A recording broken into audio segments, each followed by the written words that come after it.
of Scotland, having lived in relative isolation for nearly 2 years now. The one exception had been regular attendance at church services until her aunt's declining health had rendered her bedridden. Another lift of gnarled knuckles. "Send him away, Campbell." "Aye, Mum." Claire blurted, "Did he say what he wanted? May we not ask his business first?" "No," Aunt Mercer snapped. "I said send him away." The elderly retainer retreated. Claire helped the woman lift her head enough to sip water.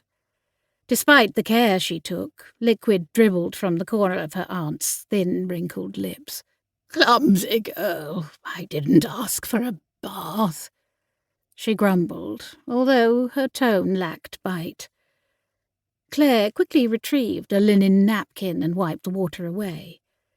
The butler returned a few minutes later, a folded note now occupying the silver tray. "If Miss Summers will not receive him, he asks that she do him the honour of reading this." Another scowl crossed her aunt's lined face. "Give that to me." Her hand flashed forward with surprising speed. It wasn't the first time Aunt Mercer had insisted upon reading a letter addressed to Claire. In this case, Claire felt more curious than resentful, since she truly had no idea what message the stranger might wish to impart. Aunt Mercer unfolded it and read silently, the line between her sparse brows deepening. "What is it?" Claire asked.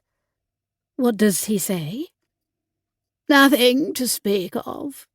It seems this Scotsman met your sisters in Sidmouth and wished to pass along their greetings. As we've made it abundantly clear, they are not to contact you." She shook her head in disgust and began refolding the note. A greeting from her sisters. Emily's doing, she guessed. Claire's stomach rumbled, hungry for news of her family. Loneliness gnawed at her, body and soul. "Might I read it for myself?" Claire asked. "Or at least thank the man for taking the trouble of delivering it?" "No, you may not." Agnes Mercer extended the letter toward the hovering butler.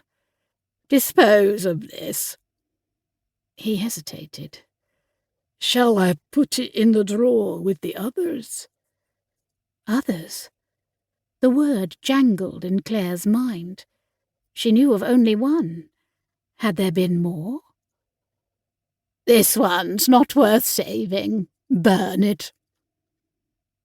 Aunt Mercer had allowed her to read and respond to one letter, and she'd dictated every word of Claire's reply to discourage Emily from writing.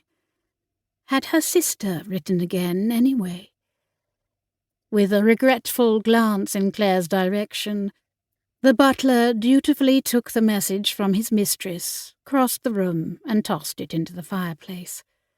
The flames leapt up to consume it. Claire sank into a nearby chair and watched the paper blacken and wither. Gone in a moment, like her former life and hope for the future. Sarah Summers stepped onto Seaview's veranda to shake out her broom, then paused to breathe in the fresh air of a beautiful Devonshire morning. She glanced toward the grey-blue sea to the south, and then to the west, where a sea of yellow daffodils was beginning to fade on the hillside, soon to be replaced by red poppies, orange lilies, and perhaps even purple-crowned thistles, which grew wild there. Thistles were the symbol of Scotland, and Sarah could never think of them without remembering Callum Henschel. The handsome Scottish widower and his adolescent stepdaughter had been their first guests last spring. She still could hardly believe she'd been bold enough to write to him. She'd never done something so forward before.